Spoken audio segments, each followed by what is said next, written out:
Welcome to the George Groves Boxing Club.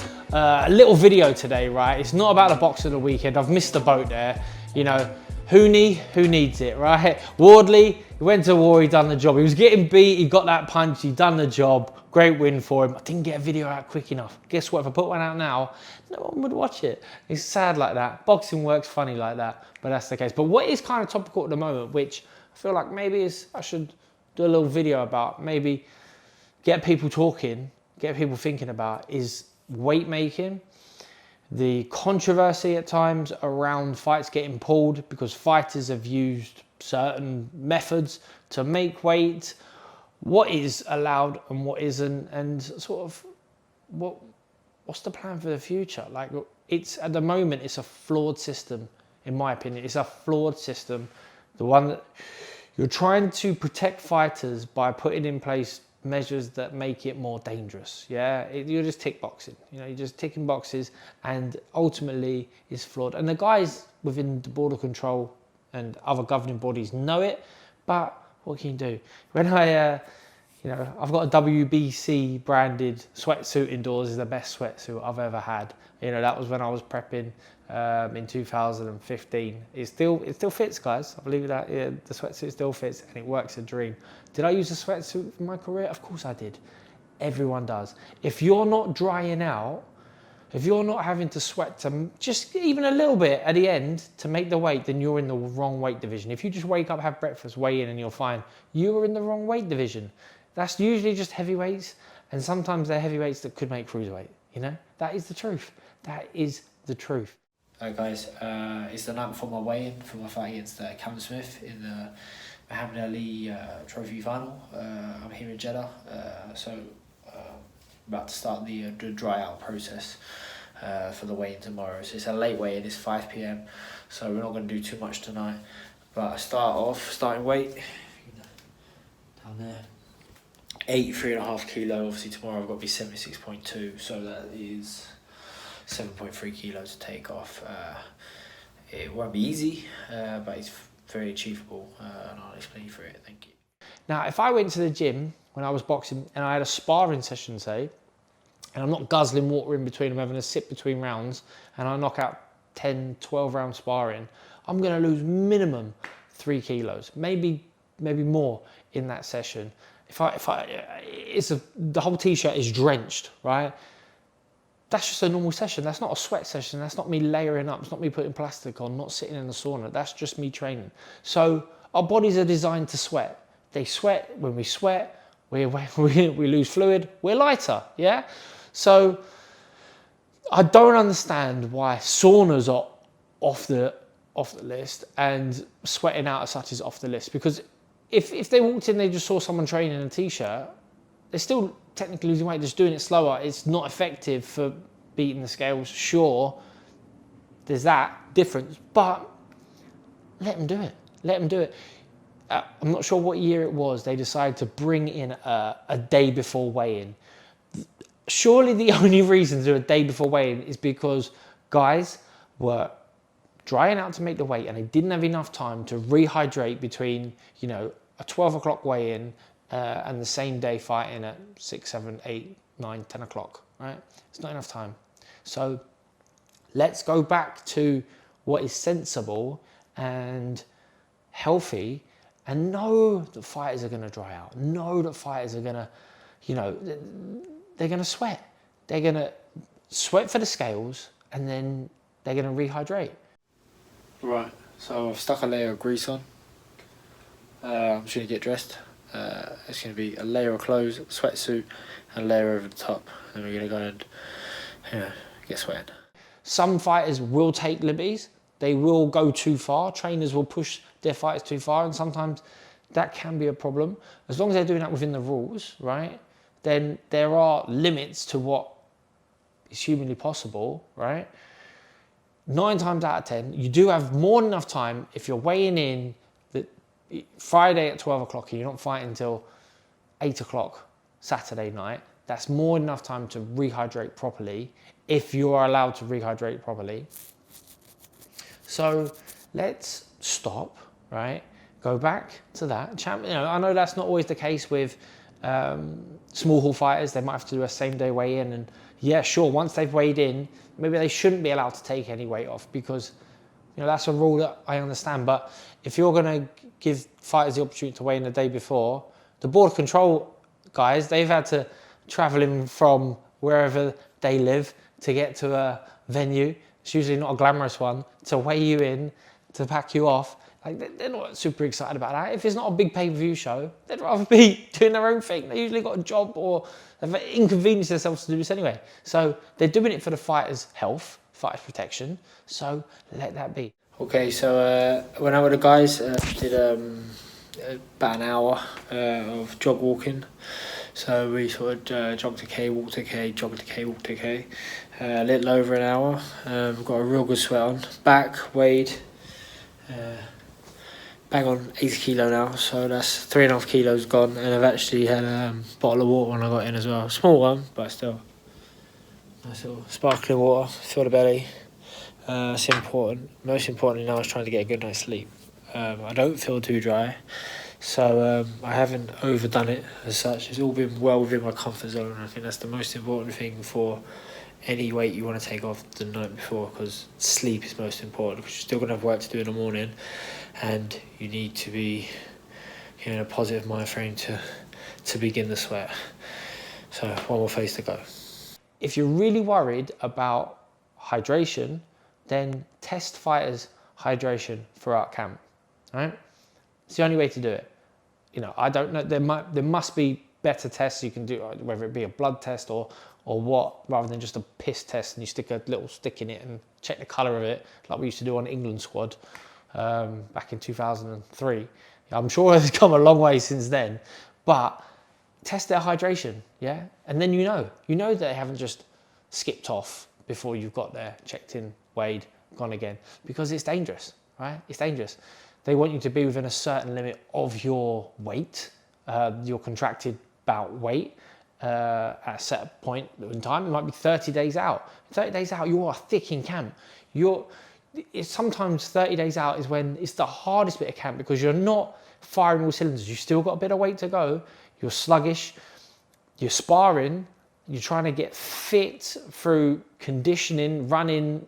Your strength sessions will be ramped up. You'll be moving into a power phase. Everything is getting harder. You're not quite at that stage where you're starting to peak and you're just feeling amazing. 30 days out, you're not. And then someone shows up and says, by the way, pal, you've got to be 10% out or 5% out, whatever. And 10% out for a lot of people might be a breeze. But 10% for some people might not be, you might have to take a bit off. And then you've sweated it out. You've done a session that you didn't need to do. And then you've got sparring later that evening or sparring the next day. And you get a whack in sparring when you're a little bit dehydrated, because you didn't have time to sort of rehydrate properly or whatever it may have been. And then damage is accumulated. Like, I'm convinced of it. When we see fighters getting damaged in the ring, something happened in camp. They either took a few too many hits, something went wrong, and then maybe not all the time, but I reckon the vast majority of the time is where fighters have been hit and hurt, maybe even mildly concussed, maybe fully concussed in sparring or something similar throughout camp that they've taken into a fight. Right, so had 2 oranges last night, put me up to 80.4. Now, after a good night's sleep, 79.7, so 3.5 to go. Again, I'll try something different this time. Grease up, layer up, and away we go. I lost weight since I started boxing. You get into the Dairy Youth ABC, you get on the scales, you'd be 0.3 of a kilo. You're like, no, you put a black bag on, you cut your little head out, you cut your little arms out, you put it on, you skipped under the heater. Didn't take too long. Of course, your little kids, they're not going to make you take 3 kilos off. Not going to make you take half a stone off, but 0.3, 0.4, 0.5 maybe. If you're a little bit bigger, you can do it. But all of a sudden, the mindset of skipping off to make weight is a thing. You've been doing it your whole life. You know how to do it. And then someone comes in and I said, you can't do that. You can't use a sauna. You can't use it. It doesn't make any sense. So very disappointing. It's one of the things that needs to be corrected in boxing, as well as like premature stoppages. Yeah, maybe some scoring, but certainly let's not go too much down the safety route of boxing, where fighters are just the fight's not going to happen. Adam Nazem was ready for a fight. The fight got pulled because the guy was caught using the sauna. I mean, Mexican and a lot of South American fighters are notorious for coming over the week of their fight, and they just try and sleep off the weight. They just sleep. They lay down, they sleep, probably a bit jet lagged as well, but they don't eat and they sleep and they hope to make the weight. And then they obviously got to go for long, slow, ploddy runs. Like, I'm sure I've heard Canelo talk about not eating for 3 days before the Floyd Mayweather fight. Like, I'd rather personally eat and dry out than not eat. How much weaker are you going to be from that? So, the bit was done. 77.6, so 1.4 to go, exactly where I want to be. So cool off, have a quick break, and then we go again. So it's my point, and it can't just be, oh, but if you are really, really big in a big fight, then the rules don't apply.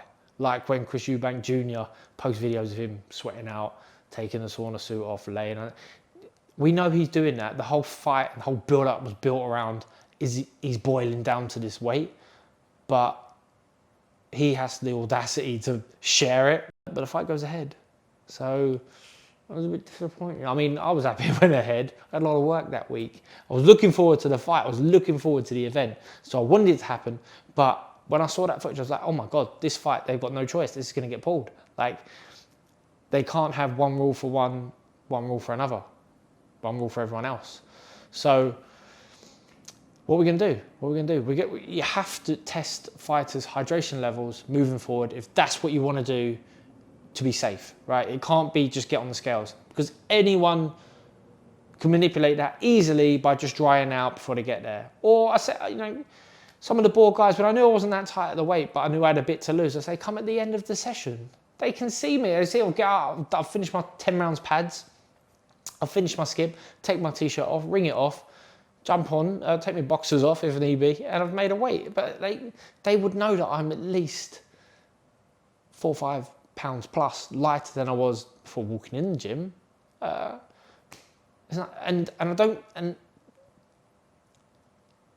if they tested my hydration levels, I'd have been a bit dehydrated. I'm not severely dehydrated, but that's what it is. That's what it is. I'm not sure when the rule came in, but there was controversy years ago when Floyd Mayweather was caught with an IV drip. So an IV drip is just salty water, it's saline solution. It goes in, right? You're not allowed to have it because it's just a way of easily administering banned substances. But if you're not taking banned substances, why not have the IV? The IV is brilliant. If you're worried about fighters' health and being dehydrated, then let them have the IV. The IV will bring them back to life real quick. Anyone who's had an operation, when I had had my nose fixed a few years ago, I woke up, I was so dry. It was like the worst weight cut that I'd ever done. My throat was burning. I was like, please, I'm dehydrating. Don't give me orange juice, that's gonna hurt. Give me a new IV, I need a new IV, it'll bring me back to life. And you did, you're on an IV, back to life. And it's just hydration. That's all you're doing is hydration. So that could be something that needs to be looked at. For fighters' health, fighters' safety, I don't know the ins and outs of doping and whatnot, but I know there's nothing in saline solution. But there's a reason why that is banned, and it's fine to be banned in lots of other sports that are not weight-making sports. But if you're a weight-making sport where you are dehydrating to make a weight, maybe that should be looked at. Maybe they should think about changing the rules on hydration so that you can rehydrate via IV.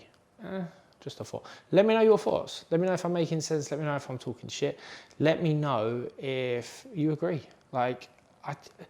Or if it's, I'm sort of of the point of just leave it be. Don't interfere, because as you're interfering, you're making it worse. Tell me if I'm wrong, that this interference is better or tell me if you've got any other better solutions, because, you know, ultimately it's not going in a good way. Fights are getting pulled, you know, and then boxing's suffering, the boxers are suffering, the fans are suffering. So I think that's my thoughts about weight making. And now I'm just about to in the back, go jump in the sauna and sweat it out.